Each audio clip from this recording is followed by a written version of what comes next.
말씀 보도록 하겠습니다. 고린도후서 1장 23절로 2장 4절까지 말씀입니다.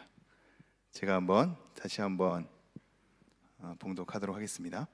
내가 내 목숨을 걸고 하나님을 불러 증언하시게 하노니 내가 다시 고린도에 가지 아니한 것은 너희를 아끼려 함이라. 우리가 너희 믿음을 주관하려는 것이 아니요 오직 너희 기쁨을 돕는 자가 되려 함이니 이는 너희가 믿음에 섰음이라. 내가 다시는 너희에게 근심 중에 나아가지 아니하기로 스스로 결심하였노니 내가 너희를 근심하게 한다면 내가 근심하게 한 자밖에 나를 기쁘게 할 자가 누구냐. 내가 이같이 쓴 것은 내가 갈 때에 마땅히 나를 기쁘게 할 자로부터 도리어 근심을 얻을까 염려하며 또 너희 모두에 대한 나의 기쁨이 너희 모두의 기쁨인 줄 확신함이로라. 내가 마음에 큰 눌림과 걱정이 있어 많은 눈물로 너희에게 썼노니 이는 너희로 근심하게 하려 하는 것이 아니요 오직 내가 너희를 향하여 넘치는 사랑이 있음을 너희로 알게 하려 함이라. 아멘. 계속해서 고린도후서 강의 5번째 시간을 이어가도록 하겠습니다.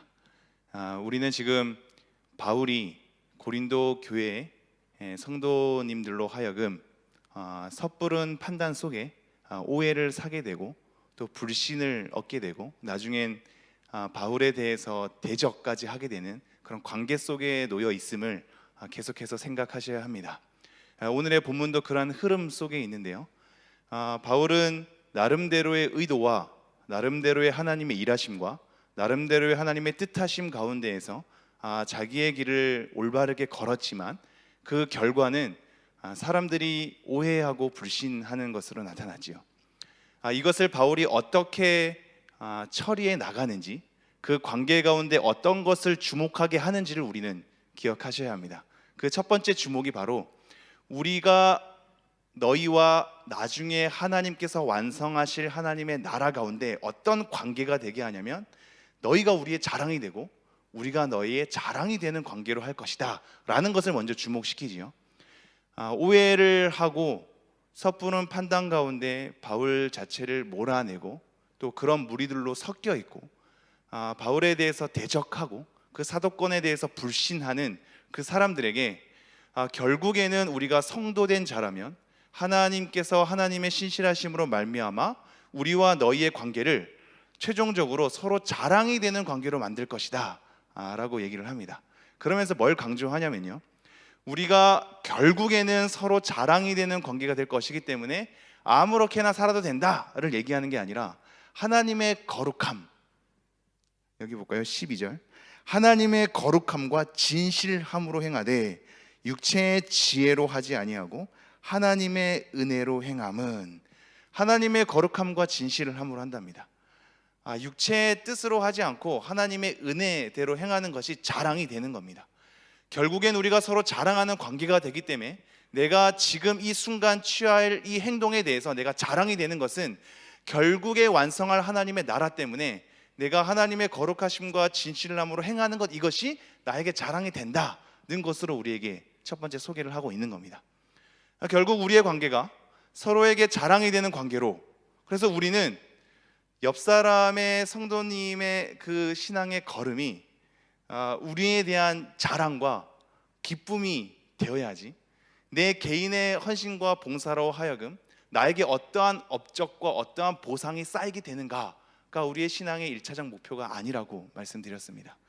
한 성도가 하나님 앞에 부름을 받게 되고 그 속에서 씨름하게 되고 하나님 앞에서 완성되어져 가는 그 과정 가운데 함께 있게 되고 결국에는 그 완성 속에 함께 하나님을 마주하게 되는 것 자체가 우리에게 가장 큰 영광이요, 가장 큰 기쁨이요, 가장 큰 자랑이 되는 것이죠.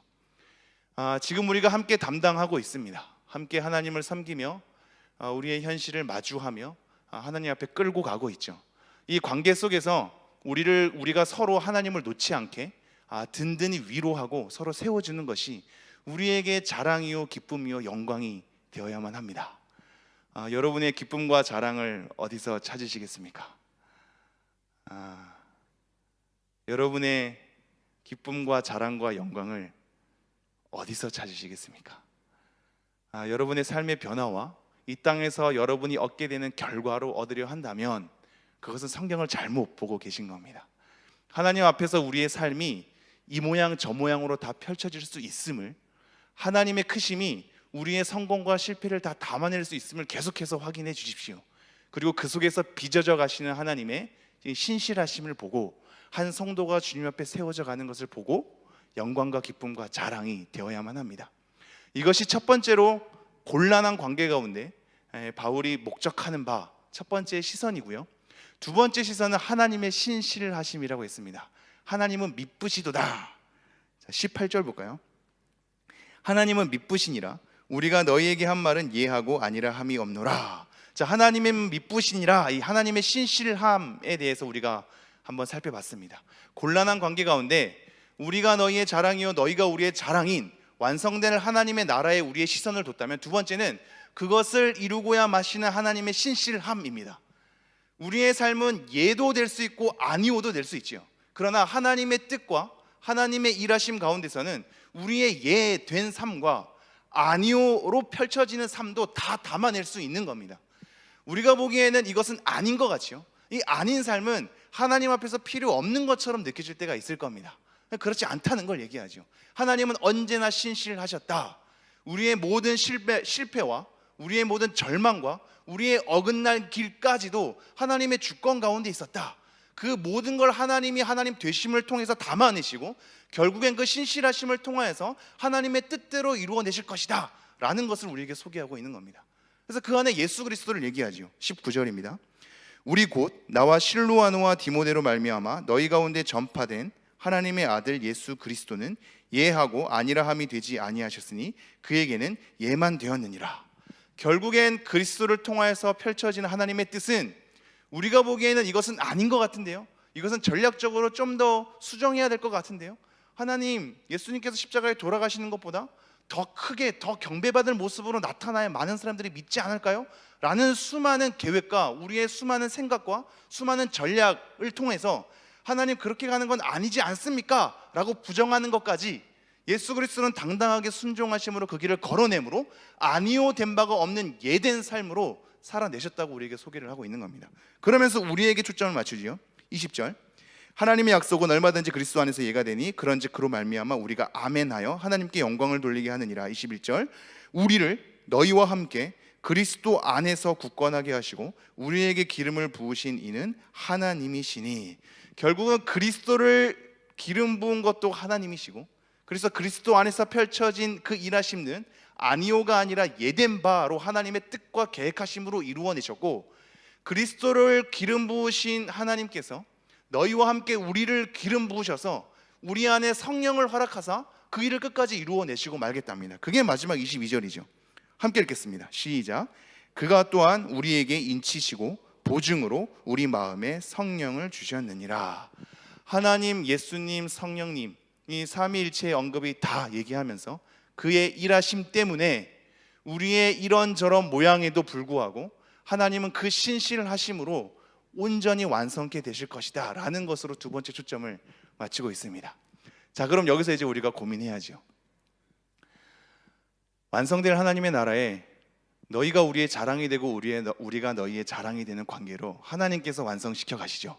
두 번째는 하나님께서는 미쁘시기 때문에 온전히 아니오된 바도 하나님 안에서는 예된 바 된 삶으로 끌고 가셔서 그 신실하심을 통해 하나님께서 완성을 이루어내고 가시죠. 그럼 우리는 뭘 해야 될까요? 하나님이 다 하는 거 아닙니까? 너희가 우리의 자랑이 되고 우리가 너희의 자랑이 되는 것도 하나님께서 이루어내시고, 결국에 우리가 완성될 하나님의 나라에 가게 되는 것도, 우리의 아니오된 삶, 우리의 실패된 삶도 하나님의 주권과 뜻과 계획 가운데에서는 예된 삶으로 만들어내시는 하나님의 신실하심, 하나님의 하나님 되심 또한 하나님께서 이루어내시는 거 아닙니까? 우리는 뭘 해야 될까요? 지금 바울을 잘 보십시오. 곤란한 관계 가운데 이것을 어떻게 풀어내냐면, 첫 번째는 하나님에게 딱 시선을 두죠. 우리가 너희의 자랑이 되고 너희가 우리의 자랑이 될 하나님의 완성으로 시선을 두며, 두 번째는 하나님의 신실하심으로 시선을 둡니다. 세 번째는 자기에 대한 것으로 시선을 두게 합니다. 23절 함께 읽어보겠습니다. 시작. 내가 내 목숨을 걸고 하나님을 불러 증언하시게 하노니 내가 다시 고린도에 가지 아니한 것은 너희를 아끼려 함이라. 우리가 이미 전에 고린도후서 강의를 살펴봐서 아시다시피 지금 바울이 왜 곤란한 삶을 겪게 되었냐면 바울이 자기 한 말을 잘 지키지 않았기 때문입니다. 어떠한 말을 지키지 않았냐면 마게도냐를 지나서 고린도를 들린 다음에 예루살렘으로 가기를 계획을 세웠고 그렇게 공포를 했지요. 고린도전서 16장 이 중간 부분에 그런 계획을 다 말한 바가 있습니다. 계획대로 움직이지 않은 거죠. 그 전에 앞서서 뭔가의 일 때문에 급작스러운 방문까지도 하게 됩니다. 근데 그 방문이 서로에게 유익이 되지 않았습니다. 근심만 쌓이게 한 그런 방문이 되어버린 것이지요. 이것 때문에 일관성이 없다, 자기가 말한 바대로 지키지 않는다, 그 사람의 사도권에 대해서 의심이 된다, 그 사람이 말한 것에 대해서도 신뢰할 수 없다라는 것에 대한 의심의 눈초리, 오해의 눈초리, 결국에는 그 사람을 불신하고 비난하는 상황까지 가게 된 겁니다. 물론 고린도 교회 모든 사람이 그렇지 않았지만 고린도 교회에 소속된 누군가가 그것을 조장하고 그 안에서 혼동케 한 것이지요. 이런 곤란한 상황 가운데 지금 바울이 뭘 얘기하냐면요, 23절 다시 한번 제가 읽죠. 내가 내 목숨을 걸고 하나님을 불러 증언하시게 하노니 내가 다시 고린도에 가지 아니한 것은 너희를 아끼려 함이라. 고린도에 왜 안 갔다고요? 너희를 아끼는 겁니다. 너희를 아끼는 겁니다. 잘 보십시오. 우리 17절 볼까요? 17절 제가 읽겠습니다. 이렇게 계획할 때 어찌 경솔히 하였으리요? 혹 계획하기를 육체를 따라 계획하여 예하면서 아니라 하는 일이 내게 있겠느냐. 그 계획을 세웠을 때 경솔히 계획을 세우지 않았답니다. 하나님의 뜻을 살피며 어떤 것이 교회에게 덕이 되고 유익이 될까를 살피며 내 스스로 자신도 점검하며 내 마음 상태를 살피고 모든 상황을 헤아리면서 경솔히 행하지 아니하고 하나님의 뜻대로 움직이는 것이 어떤 것인지를 신중하게, 어떻게요? 신중하게. 디모데 전후서를 보십시오. 직분에 대한 수여 받을 자에 대한 내용 중에 신중하다라는 얘기가 나오거든요. 신중함이 성도됨에 그리고 직분을 감당하는 사람에게 굉장히 필요한 덕목인 겁니다. 지금 바울이 신중하게 하나님의 뜻을 살피며 경솔히 행하지 않은 것으로 그렇게 뜻을 세웠죠. 그리고 나서 두 번째는 뭐냐면 지금 굉장히 그들을 아낀 겁니다. 경솔히 그 계획을 세우지도 않았고 하나님의 뜻을 살피면서 굉장히 신중하게 진중하게 그 계획을 세웠을 뿐더러 그 계획의 중심에는 누구를 향해 있냐면 그들을 아낌에 있는 겁니다. 그들을 아낌에. 그 성도를 아끼는 것 때문에 가지 않았답니다. 지금 이 고린도 교회 성도님들의 이 요구는 무엇인가요?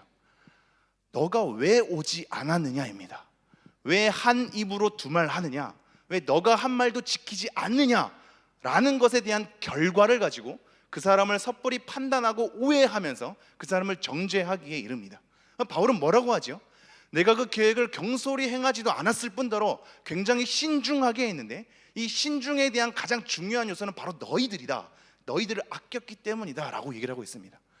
너희들을 아꼈기 때문에 내가 가지 아니하였다라는 것으로 자기의 심정을 다시 한번 고린도 교회 성도님들에게 확인시켜 놓고 있죠. 첫 번째는 너희가 우리의 자랑이 되고 우리가 너희 자랑이 되는 것. 두 번째는 하나님의 신실하심. 이제는 자기입니다. 여러분이 어떠한 사람에게 여러분의 신실함을 증명할 때 여러분은 어떤 걸 내놓으시겠습니까? 여러분만의 진솔함을 꺼내시겠습니까? 먼저 우리가 꺼내야 될 것은 하나님이겠죠. 그러나 하나님을 꺼내면서 자기는 아무것도 하지 않음을 우리가 발견하게 되죠. 바울은 그렇지 않았거든요. 하나님께서 다 이루실 것이니 나는 아무렇게 해도 된다가 아니라 하나님의 거룩함과 진실함으로 육체대로 행하지 않고 하나님의 은혜대로 행하면 내가 이것이 내게 자랑이 된다. 하나님께서 신실하셔서 예된 삶과 아니오된 삶도 하나님께서 다 하나님의 뜻 가운데 예된 삶으로 완성시켜 나갈 것이다. 그러한 가운데 나의 삶을 살펴본다면 나는 그 가운데서 하나님이 하신다고 다 내팽개치지 않고 하나님의 이름을 함부로 들먹거리지 않고 나 자신도 하나님 안에서 신실하게 행하였으니 경솔히 계획을 세운 것도 아니요 신중하게 생각한 계획 가운데 1차적으로 마음에 든 것은 바로 너희들이다 라고 얘기하는 거죠. 아낀 겁니다. 하나님의 일하심 가운데 자기에 대한 신실한 엎드림이 있었던 겁니다.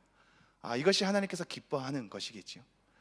우리가 기도한다라는 건 하나님께서 다 이루어 주십시오가 아니라, 하나님, 제가 이게 필요하고 하나님께서 능히 이것을 이루어 내실 수 있는 분이므로 하나님께 부탁하오니, 하나님께 부탁하는 동시에 내가 이것이 필요하기 때문에 나도 그렇게 살도록 하겠습니다가 같이 가는 겁니다. 주기도문이 그런 거거든요. 주기도문이 하나님 다 해주십시오가 아니라, 하나님 나라가 그냥 하나님 혼자 임하게 해주십시오, 일용할 양식을 하나님께서 다 해주십시오가 아니라, 하나님께 나라가 임하기를 원하는 나의 갈망이 있으면 하나님께서 이루어 주시고 내가 그 갈망대로 하나님의 나라를 이루어 내겠습니다라는 두 가지가 다 접목되는 겁니다. 우리가 일용할 양식을 구해야지요. 만나를 바라시겠습니까? 같이 가는 거죠. 같이 가는 거죠. 지금 바울은 자기 심정을 꺼내놓고 있습니다. 경솔히 계획하지도 않았고 내가 너희를 아껴서 안 간 것이다 라고 얘기하죠. 그러면서 24절 함께 읽겠습니다. 시작. 우리가 너희 믿음을 주관하려는 것이 아니오 오직 너희 기쁨을 돕는 자가 되려 함이니 이는 너희가 믿음에 섰음이라. 그 다음으로 얘기하는 건 뭐냐면, 우리가 너희 믿음을 주관하려는 것이 아니라고 얘기를 하고 있습니다. 이 주관하다라는 것은 다스리다, 지배하다라는 거거든요. 주인됨입니다.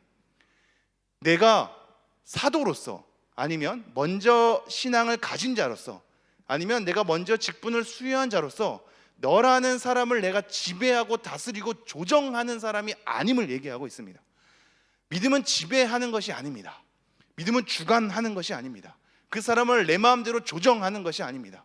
내가 살아온 삶의 경험대로 그 사람이 다 경험해야 되는 것도 아닙니다. 내가 봉사한 대로 그 사람이 봉사해야 되는 것도 아닙니다. 내가 겪은 감정대로 그 사람이 겪어야 되는 것도 아닙니다. 그것은 내가 겪는 삶을 그 사람에게 주입시키는 겁니다. 여러분, 하나님도 그러지 않으셨거든요.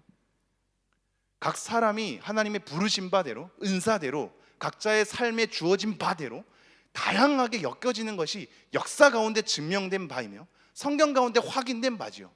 바울처럼 사는 것은 바울만 가능한 겁니다. 베드로의 삶은 베드로에게 부여된 거지요.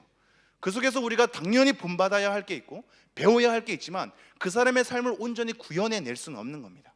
그런데 우리가 감히 내가 경험한 바와 내가 느낀 바와 내가 깨달은 바를 그 사람에게 강요하고 주입하고 조정하여서 똑같이 복원하려고 하는 것은 굉장히 큰 교만이요, 그 사람을 주관하려는 겁니다. 내가 주인됨을 세워가는 거죠. 지금 바울은 그것을 원치 않았습니다. 너의 혼란스러운 교회 상황 가운데 내가 감으로 말미암아 믿음을 주관하는 것에 대한 삶을 낳기를 원치 않았던 겁니다. 고린도전서를 보십시오. 바울파, 아볼로파, 그리스도파, 게바파로 다 나누어져 있지요. 나누어진 이 상황 가운데 뭔가 멋진 사람이 카리스마를 가지고 그것을 단칼에 해결해서 역시 내가 바울파 되기를 잘했어 라는 것으로 모든 걸 통합시키는 것이 과연 하나님께서 기뻐하는 것일까요? 엄청난 지도력을 가진 사람이 모든 문제를 다 해결하고 각광을 받는 것이 하나님께서 과연 원하는 방식일까요? 우리는 그런 사람을 원하죠. 내 문제를 해결하고 우리 교회 문제를 해결하고 내 상황을 건져내줄 뭔가 신비로운 강력한 힘을 원하죠. 그런 사람이 우리에게 와서 모든 것을 해결해 주기를 원하죠. 그 가운데 우리는 어떠한 일을 당하냐면 우리의 믿음이 그 사람에게 지배되는 것으로 당하는 겁니다. 여러분 이미 알지 않습니까? 여러분 수많은 소식 듣지 않았나요?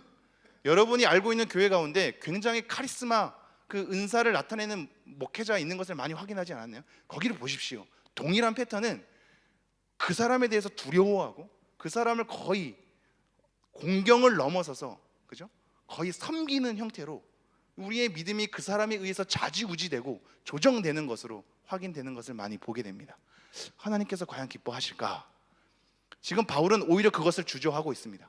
자기가 카리스마를 발휘해서 드러나는 것이 아니라, 문제를 해결해 주는 것이 아니라, 자기가 무조건 가서 그 사람의 필요를 그냥 다 채워주는 것이 아니라, 내가 지금 안 가는 것은 너희를 아끼기 위함인데, 아낀다는 것을 어떻게 증명할 수 있냐면 내가 너희의 믿음을 주관하는 자가 되지 않는 것으로 증명을 지금 하는 겁니다.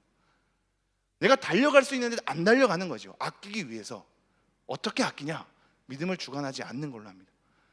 믿음을 주관하지 않는 걸로. 우리 베드로전서 말씀 볼까요? 베드로전서 5장 3절입니다. 자막이 준비되어 있을 텐데요. 함께 읽도록 하겠습니다. 시작. 맡은 자들에게 주장하는 자세를 하지 말고 양 무리의 본이 되라. 예전에 베드로전서 강의했을 때 본 말씀이죠. 주장하는 자세, 똑같은 단어입니다. 그 사람에게 주인 되는 자세로, 다스리는 것으로, 지배하는 것으로. 아마 이거는 제 추측인데요, 지금 청년 세대가 조금 지나면 카리스마를 가지고 있는 지도력을 필요하는 시대가 올 겁니다. 왜냐하면 지금 청년들은 오히려 강제하고 강요하고 다스리려 하고 지배하려고 하는 것에 대해서 굉장히 거리끼는 경향이 있거든요. 인격적인 걸 원하고 소통하는 걸 원하고 상호적으로 대화하는 걸 원합니다. 그런데 재밌는 것은요, 소통하고 대화하고 존중하고 서로 헤아리고 하는 것은 굉장한 인격적 성숙함이 있어야 합니다. 그렇게 하고 나면 되게 복잡해지거든요. 이도 저도 안 되는 삶이 나와요. 하나를 해결하는 것도 힘든 삶이 나옵니다. 서로 논의한다는 것 자체가 이 사람 저 사람 존중하다 보면 결과를 도달하는데 굉장히 힘들어요. 그 사람 마음 하나하나 챙겨주는 것이 굉장히 큰 노고가 있는 거죠. 서로 다 지칠 수 있습니다. 힘들어할 수 있어요. 이럴 때 뭘 바라는지 아십니까? 강력한 지도력을 원하는 겁니다. 히틀러가 왜 그렇게 강한 지도력을 가지고 왔을까요? 유럽 사회의 이 흐름을 아셔야 됩니다. 갑자기 모든 이 지도력을 요구하는 전통 속에 히틀러라는 사람이 온 것이 아니라 존중의 문화 속에 히틀러라는 강력한 지도력이 온 것이거든요. 강력한 지도력이 없어서 흐지부지 된 상태에서 강력한 지도력이 나와야 사람들이 환호하는 겁니다. 히틀러가 연설 한번 하면 사람들 엄청나게 환호했거든요. 지금 우리 청년 시대도 마찬가지입니다. 아마 제 예상으로는 5년 10년이 지나고 나선 강력한 지도력을 원할 겁니다. 지금 청년들이 기피하는 강력한 지도력을 오히려 원할 겁니다. 우리는 이렇게 양극단으로 가죠. 지금 바울로 다시 한번 돌아가 보십시오. 성경의 원칙으로 돌아가 보십시오. 주장하는 자세를 하지 말고 믿음을 주관하지 말고로 갑니다. 강력한 카리스마가 우리를 조정하는 것이 쉽고 결정하는 것이 쉽겠지만 결국 그것은 성경에서 얘기하는 길이 아닌 겁니다. 바울은 주장하지 않으려고 그들을 아끼는 마음에 고린도 교회에 가지 않았습니다. 계속 한번 읽어볼까요? 24절. 우리가 너희 믿음을 주관하려는 것이 아니오 오직 너의 기쁨을 돕는 자가 되려 함이니 이는 너희가 믿음에 섰음이라. 자, 믿음을 주관하지 않고 어떤 자가 되려 한다고요? 너희 기쁨을 돕는 자입니다. 저에겐 충격적인 단어인데요, 기쁨을 돕는 자입니다. 어떠한 기쁨인지는 지금 이 고린도후서 맥락에선 정확하게 얘기하고 있지 않습니다. 그러나 분명한 건 지금 근심으로 점철된 삶이 아니요 기쁨으로 하나님께 나아가는 삶이 오히려 성경적 가치임을 얘기하고 있습니다. 이게 좀 중요합니다, 여러분. 지금 바울의 갑작스러운 방문을 통해서 바울도 근심을 얻은 상태고 고린도 교회도 근심을 얻은 상태인 거거든요. 그 근심은 사실상 바울의 잘못으로 기인한 것이 아니라 고린도 교회에 교묘히 들어온 거짓 교사들로 하여금 사람들의 가치가 뒤흔들린 겁니다. 그리고 판단력이 흐려진 것이죠. 그 가운데에서 고린도 전서에도 오면 수많은 죄악들이 그 고린도 교회 안에서 많이 일어난 것을 볼 수 있습니다. 이러한 혼돈 가운데 있는 거죠. 혼돈 가운데 바울이 말씀을 가지고 방문을 해버리니 오히려 근심이 된 겁니다. 딱딱한 건 부러지지요. 강력한 건 우리의 마음을 후벼 팔 때도 있지만 너무 후벼 파서 상처와 상흔을 남길 때도 있는 겁니다. 근심으로 간 겁니다. 고린도 교회 사람들이 근심으로 갔고 바울도 근심을 얻은 겁니다. 이때 바울이 강조하는 것은 이겁니다. 내가 지금 너희들에게 방문한 것은 우리가 근심으로 남아있게 하려 함이 아니다라는 것을 일러주고 싶었던 겁니다. 내가 너희들에게 다가가고 글을 쓰고 하나님 앞에 엎드려서 기도하는 바는 너네들이 기쁨으로 하나님께 나아가기 위해서 그것을 돕는 자로 서 있는 것이다 라고 얘기하고 있습니다. 여러분 한번 따라해 볼까요?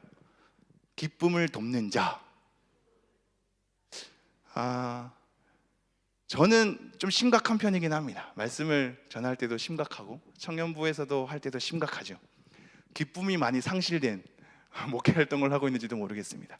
그런데 가만히 생각해 보면요, 하나님을 영화롭게 하고 영원토록 그를 즐거워하는 것이 신앙의 본질인 거거든요. 우리의 신앙의 힘은 하나님을 즐거워하는 것에 있습니다.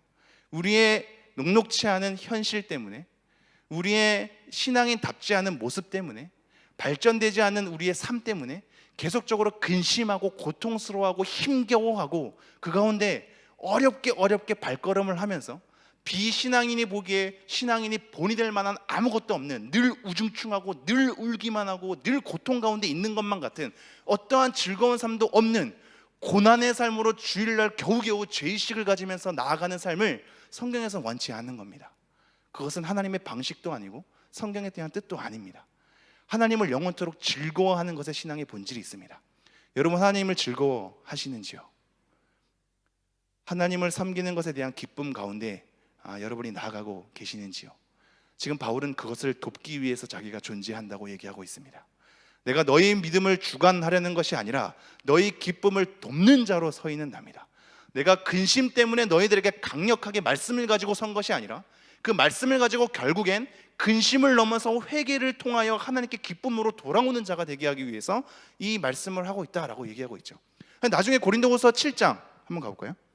고린도후서 7장 8절 9절 함께 읽겠습니다. 시작. 그러므로 내가 편지로 너희를 근심하게 한 것을 후회하였으나 지금은 후회하지 아니함은 그 편지가 너희로 잠시만 근심하게 한 줄을 알미라. 내가 지금 기뻐함은 너희로 근심하게 한 까닭이 아니요 도리어 너희가 근심함으로 회개함에 이른 까닭이라. 너희가 하나님의 뜻대로 근심하게 된 것은 우리에게서 아무 해도 받지 않게 하려 함이라. 근심이 회개로 가는 것을 원했던 겁니다. 회개를 가서 하나님께서 기뻐하시는 바대로 서는 것을 원한 겁니다. 우리가 서로 관계하는 것에 대한 1차적 목적은 하나님 앞에 서게 하는 건데, 그것은 하나님을 영원토록 즐거워하는 겁니다. 우리의 신앙의 본질, 저변에는 우리의 현실이 고단하기도 하고 우리가 살아내는 신앙적 삶이 굉장히 성숙하지 못해서 아프기도 하지만 그 저변에는 하나님을 사랑함이 있는 겁니다. 그래서 그를 영원토록 즐거워함이 우리 가운데 있는 거죠. 그래서 베드로가 나중에 예수님을 부인하고 나서 나중에 그물을 집을 때 예수님이 나타나게 될 때 내가 나를 사랑하느냐를 묻게 되는 겁니다. 자기의 삶으로는 사랑한다는 근거를 아무것도 제시할 수 없죠. 그럼에도 불구하고 내가 주를 사랑하는지 주께서 아시나이다로 자기 심정을 꺼내놓죠. 내 삶은 형편없고 내 신앙은 훌륭하지 않으나 예수님을 부인한 자로서, 그렇게 하나님을 저주한 자로서 그렇게 서 있는 나의 삶이 너무나 많으나 그럼에도 내가 부인할 수 없는 것은 내 저변에 하나님을 사랑하는 나의 진심이 있습니다 로 내 신앙의 걸음을 다시 한번 끄집어내는 겁니다. 하나님을 즐거워하는 것, 여러분, 하나님을 섬긴다는 것은 우리에게 즐거운 삶입니다. 그것이 성경에서 얘기하는 복된 삶인 겁니다. 무엇으로 여러분의 복을 확인하시겠습니까? 하나님을 섬기고 하나님께 나아가게 되고 하나님을 내가 아는 것과 하나님을 경배하는 것 자체가 우리에게 주어진 보상이요, 그것이 하나님에 대한 기쁨으로 우리에게 주어지는 겁니다. 다시 한번 23절 24절 제가 읽겠습니다. 내가 내 목숨을 걸고 하나님을 불러 증언하시게 하노니 내가 다시 고린도에 가지 아니한 것은 너희를 아끼려 함이라. 우리가 너희 믿음을 주관하려는 것이 아니요 오직 너희 기쁨을 돕는 자가 되려 함이니 이는 너희가 믿음에 섰음이라. 이 부분 때문에 한 가지 적용을 위해서 여러분에게 말씀 하나를 더 드리지요. 지금 아끼는 마음에 너의 기쁨을 돕는 자가 되게 하기 위해서 고린도 교회에 가지 않는 지금 바울의 상황을 우리가 확인을 하고 있잖아요. 자, 이것을 우리가 적용할 때 내가 너를 아끼는 마음에 하는 말인데, 내가 너의 기쁨을 돕게 하기 위해서 하는 말인데 로 시작하면서 상처를 주는 경우가 있습니다. 바울도 그랬는데 이러면서 말이죠. 나 너를 돕자고 하는 얘기야. 내가 너를 아껴서 하는 말이야 로 비수를 꽂게 되죠. 그러면서 합리화하는 건 이 말씀에 대한 적용이랑 전혀 무관한 겁니다. 우리는 이렇게 적용해야죠. 23절 앞부분, 내가 내 목숨을 걸고 하나님을 불러 증언하시게 하노니, 이겁니다. 정말로 그 사람을 아끼는지, 정말로 돕고자 하는지 하나님을 불러 증언하시게 하는 맹세의 이 서약을 여러분이 하실 수 있으신지요? 그죠? 지금 바울은 그걸 꺼내놓고 있거든요. 그냥 그 사람 듣기 좋으라고 하는 말이 아닙니다. 위기를 모면하려고 하는 말이 아닙니다. 대충 둘러대면서 그 사람을 사랑하지도 않으면서, 정말로 그 사람이 기쁨으로 서가는 걸 도우려고 하지도 않으면서, 정말로 그 사람의 삶을 존중하고 아끼려고 하지도 않으면서, 그 사람의 믿음을 주관하려고 하면서 자기의 생각으로 다 쏟아부으면서 결과는 상처만 남는 것을 전혀 원하는 것이 아니지요. 지금 뭐라고 얘기하냐면 내가 내 목숨을 걸고 하나님을 불러 증언하시게 한답니다.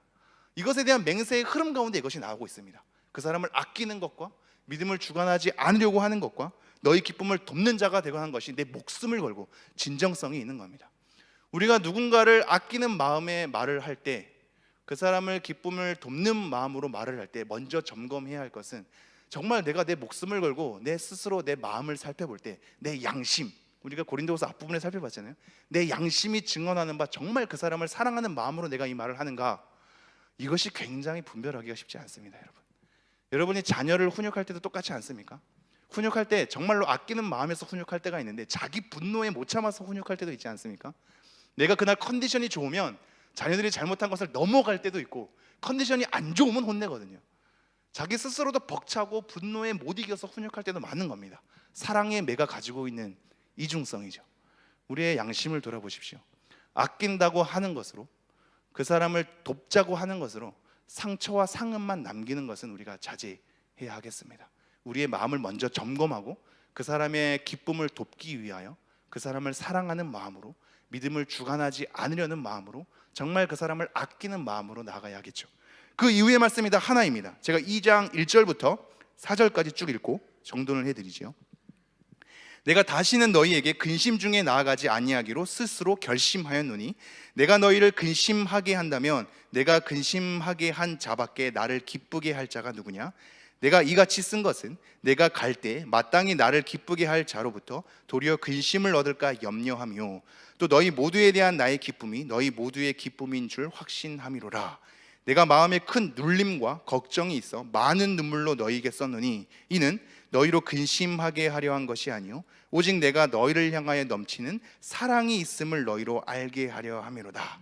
이게 자세히 보면 말씀이 좀 어려운데요, 쉽게 생각하면 이겁니다. 내가 기쁨을 돕는 자로서, 너희들을 아끼는 관계로서 서 있기 때문에 너네들이 계속 근심으로 서 있으면 그것이 나에게도 근심으로 되고, 서로에게 근심이 되는 것은 하나님께서 원하시는 것이 아니야. 우리는 기쁨의 관계로 다시 한번 서 가야 돼 라는 걸 말하고 싶은 겁니다. 2장 1절 2절 제가 읽을게요. 내가 다시는 너희에게 근심 중에 나아가지 아니기로 스스로 결심하였노니 내가 너희를 근심하게 한다면 내가 근심하게 한 자 외에, 근심한 자밖에가 근심한 자 외입니다. 근심하게 한 자 외에 나를 기쁘게 할 자가 누구냐? 서로 근심이니까 기쁨이 없는 거죠. 나를 기쁘게 할 자도 없고 나는 또 근심밖에 안 만들어냈고 기쁨을 돕는 관계가 어그러진 겁니다. 서로 기쁨이 상실된 거죠. 그래서 3절 내가 이같이 쓴 것은 내가 갈 때 마땅히 나를 기쁘게 할 자로부터 도리어 근심을 얻을까 염려하며, 그래서 내가 가지 않고 이것을 자꾸 쓰는 것은 내가 이 근심을, 내가 갔을 때 너네들이 근심을 해가 하는 것 때문에 내가 염려해서 이것을 쓰는 거다.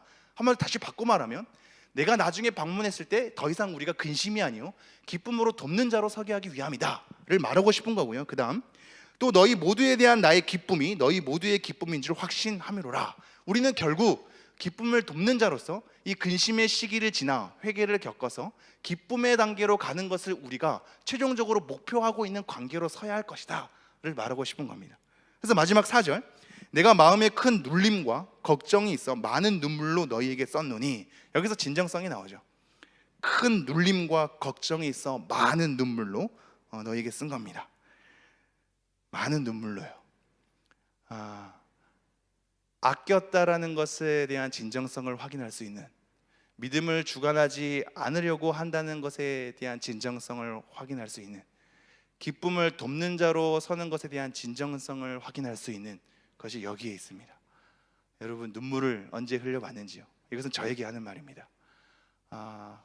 눈물이 메마른 건 아낌이 메마른 것일지도 모르겠습니다. 그 사람을 기쁨으로 돕는 것, 믿음을 주관하지 않고 하나님께 내어 맡기려고 엎드리는 삶이 없기 때문에 눈물이 없는 것인지도 모르겠습니다. 저에게 해당되는 말이기도 하지요. 내가 마음에 큰 눌림과 걱정이 있어 많은 눈물로 너희에게 썼노니 이는 너희로 근심하게 하려 한 것이 아니요 오직 내가 너희를 향하여 넘치는 사랑이 있음을 너희로 알게 하려 함이라. 정리하겠습니다. 결국 지금 바울은 내가 너희를 얼마나 사랑하는지를 담아내고 있습니다.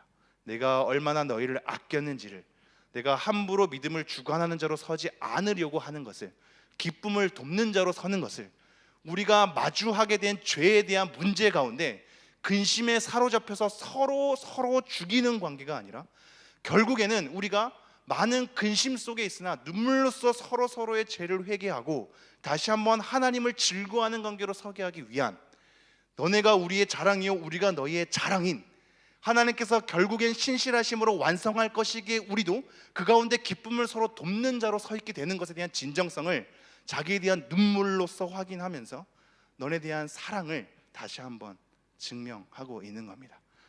여러분, 그 어떠한 것도 기독교 안에서는 사랑을 이길 것이 없는 겁니다. 어떠한 은사도, 어떠한 능력도, 어떠한 카리스마도, 어떠한 특출남도, 어떠한 탁월함도 사랑이 없으면 아무것도 아닌 것이지요. 지금 바울은 삶을 통하여서 우리에게 보여주고 있고, 하나님의 신실하심이 있기 때문에 성도의 관계가 이렇게 걸어야 함을 바울의 삶으로 우리에게 보여주고 있습니다. 우리의 삶을 한번 돌이켜 보시면서 우리가 과연 아끼는 성도가 누가 있는지, 믿음을 주관하지 않으려는 나의 빠짐이 있는지, 그 사람을 하나님 앞에 기쁨으로 나아가도록 돕는 자의 역할을 내가 하고 있는지, 나는 사랑으로서 눈물을 머금은 적이 있는지 우리 스스로를 돌아보면서 하나님 앞에 계속 서가는 여러분 되었으면 좋겠습니다. 기도하겠습니다.